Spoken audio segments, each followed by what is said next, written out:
கிறிஸ்துவுக்குள் அன்பான அன்பு சகோதர சகோதரிகளே, இந்த நாளிலும்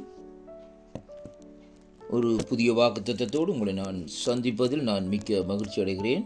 இந்த நாளிலும் 21ஆம் தேதி ஜூன் மாதம் 2026ஆம் ஆண்டு ஞாயிற்றுக்கிழமை அதிகாலை வேளையிலும் கர்த்தருடைய வார்த்தை நாட்களிலே நமக்கு இப்படியாக வருகிறது.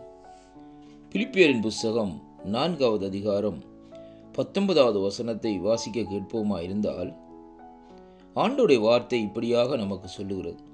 என் தேவன் தம்முடைய ஐஸ்வரியத்தின்படி உங்கள் குறைவுகளை எல்லாம் கிறிஸ்து இயேசுவுக்குள் மகிமையினால் நிறைவாக்குவார் என்று சொல்லி இந்த நாட்களில் இந்த வார்த்தை சொல்லுகிறது பார்க்கிறோம்.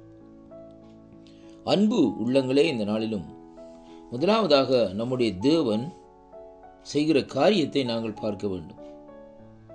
அவர் சொல்லுகிறார், தம்முடைய ஐஸ்வரியத்தின்படி அங்கே நம்முடைய குறைவுகள் எல்லாம் கிறிஸ்து இயேசுவுக்குள்ளே இந்த நாட்களிலே அங்கே எப்படியாக வருகிறதாம், மகிமையிலே நிறைவாக்குகிறதை அங்கே காணக்கூடியதாக இருக்கிறது.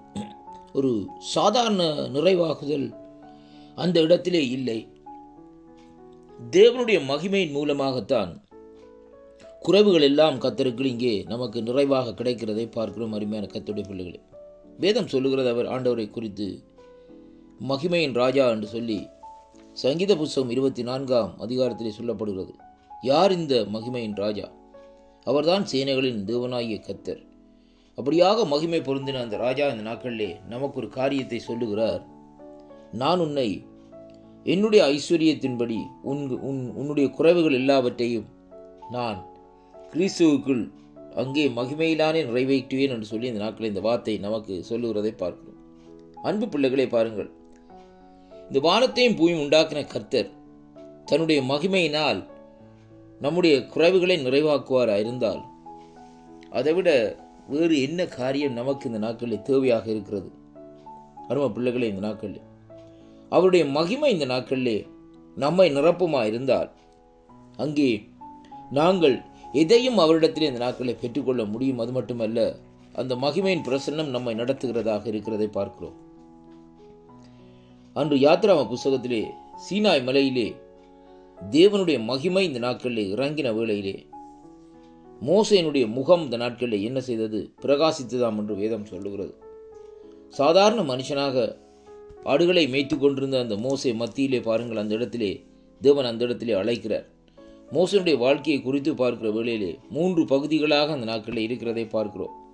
அரண்மனை வாழ்க்கை, அங்கே ஆடுகளை மேய்க்கிற வாழ்க்கை, 3வதாக தேவனுடைய அழைப்பினுடைய காரியமாக இந்த நாட்களில் இருக்கிறதை பார்க்கிறோம். இந்த அழைப்பு எப்படிப்பட்ட அழைப்பாக இருக்கிறதாம்? ஒரு மகிமையின் அழைப்பாக இந்த நாட்களில் இருக்கிறதாம் என்று சொல்லி இன்றைக்கு நாங்கள் பார்க்கிறோம். கர்த்தர் மோசே அழைத்த வேளையிலே பாருங்கள், அந்த இஸ்ரவேல் ஜனங்களை விடுவிக்கும்படியாக ஒரு மகத்துவமான ஒரு அழைப்பை இந்த நாட்களை மோசையை கொடுத்திருந்தார்.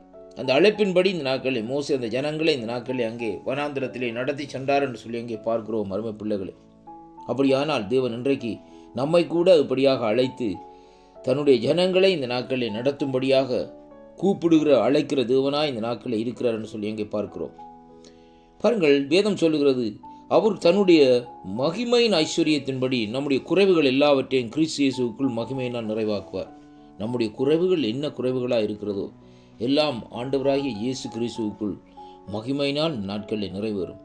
ஆண்டவரை நாங்கள் சொந்த இரட்சகராக ஏற்றுக்கொள்ளுகிற வேளையிலே அந்த மகிமை நம்மை காக்கிறது மட்டுமல்ல, அந்த மகிமையினுடைய பிரகாசம் இந்த நாட்களிலே நம்மை நடத்துகிறதாக இருக்கிறதை பார்க்கிறோம். கர்த்தர் தாமே உங்களை ஆசீர்வதிப்பாராக என்று ஆண்டவராகிய இயேசு கிறிஸ்துவின் நாமத்திலே வாழ்த்தி ஆசீர்வதிக்கிறேன். ஆமென்.